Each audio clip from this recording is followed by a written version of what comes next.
15 नियम जो पूजा करने के दौरान याद रखे जाने चाहिए।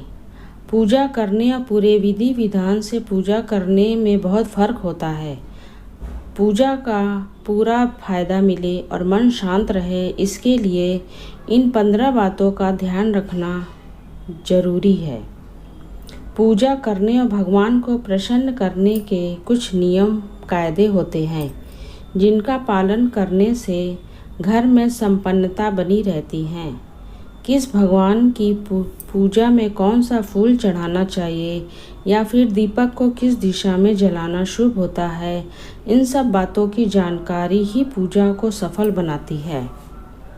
किस दिन तुलसी के पत्ते नहीं तोड़ने चाहिए या रविवार को किस पेड़ पौधों को जल नहीं देना चाहिए, जैसी धार्मिक मान्यता वाली बातों का पता होना और ध्यान रखना बहुत ज़रूरी है। पूजा पाठ के इन नियमों का वर्णन आपको कथाओं और धार्मिक पुस्तकों में मिल जाएगा। अगर आप रोज़ पूजा करते हैं और आपका मन अशांत रहता है, तो इसका मतलब है कि आप पूजा पाठ में कहीं कुछ गलत हो गया है। मन की शांति और जिस भी मनोकामना से पूजा की जा रही है, उसकी पूर्ति के लिए परे विधान से पूजा का किया जाना जरूरी है। यहाँ जानते हैं कि पूजा के दौरान किन बातों का ध्यान रखें और कुछ जरूरी नियमों का पालन कैसे करें। पहला, शिव जी, गणेश जी और भैरव जी को तुलसी नहीं चढ़ानी चाहिए। दूसरा, तुलसी का पत्ता बिना स्नान किए नहीं तोड़ना चाहिए। शास्त्रों के अनुसार यदि कोई व्यक्ति बिना नहाए ही तुलसी के पत्तों को तोड़ता है, तो पूजन में ऐसे पत्ते भगवान द्वारा स्वीकार नहीं किए जाते हैं। तीसरा, तुलसी के पत्तों को 11 दिनों तक बासी नहीं माना जाता। इनकी पत्तियों पर हरे रोज़ जल छिड़ककर पुनः भगवान को अर्पित किया जा सकता है। चौथा, रविवार, एकादशी, द्वादशी, संक्रांति तथा संध्या काल में पूजा तुलसी के पत्ते नहीं तोड़ना चाहिए। पांचवा, सूर्य देव को शंख से जल से अर्घ नहीं देना चाहिए।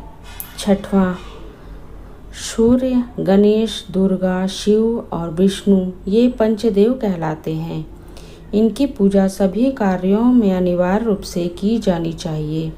प्रतिदिन पूजा करते समय इन पंचदेव का ध्यान करना चाहिए। इससे लक्ष्मी कृपा और समृद्धि प्राप्त होती है। सातवां, माँ दुर्गा को दूर्वा नहीं चढ़ानी चाहिए। यह गणेश जी को विशेष रूप से अर्पित की जाती है। आठवां, दूर्वा नहीं तोड़नी चाहिए रविवार के दिन। नौवां, बुधवार और रविवार को पीपल के वृक्ष में जल अर्पित नहीं करना चाहिए। 10वां, प्लास्टिक की बोतल में या किसी अपवित्र धातु के बर्तन में गंगा जल नहीं रखना चाहिए। अपवित्र धातु जैसे एल्युमिनियम और लोहे से बने बर्तन, गंगा जल तांबे के बर्तन में रखना शुभ रहता है। 11वां, केतकी का फूल शिवलिंग पर अर्पित नहीं करना चाहिए। 12वां, किसी भी पूजा में मनोकामना की सफलता के लिए दक्षिणा अवश्य चढ़ानी चाहिए। 13वां, माँ लक्ष्मी को विशेष रूप से कमल का फूल अर्पित किया जाता है। इस फूल को 5 दिनों तक जल छिड़ककर पुनः चढ़ा सकते हैं। 14वां, हमेशा इस बात का ध्यान रखें कि कभी भी दीपक से दीपक नहीं जलाना चाहिए। शास्त्रों के अनुसार जो व्यक्ति दीपक से दीपक जलाते हैं वे रोगी होते हैं। 15वां, घर के मंदिर में सुबह एवं शाम को दीपक अवश्य जलाएं। एक दीपक घी का और एक दीपक तेल का जलाना चाहिए। दोस्तों, यह जानकारी आपको अच्छी लगी हो तो लाइक और शेयर जरूर करें और इसी तरह की वीडियो देखने के लिए हमारे चैनल को सब्सक्राइब जरूर कर लें। यह वीडियो देखने के लिए आपका बहुत बहुत धन्यवाद।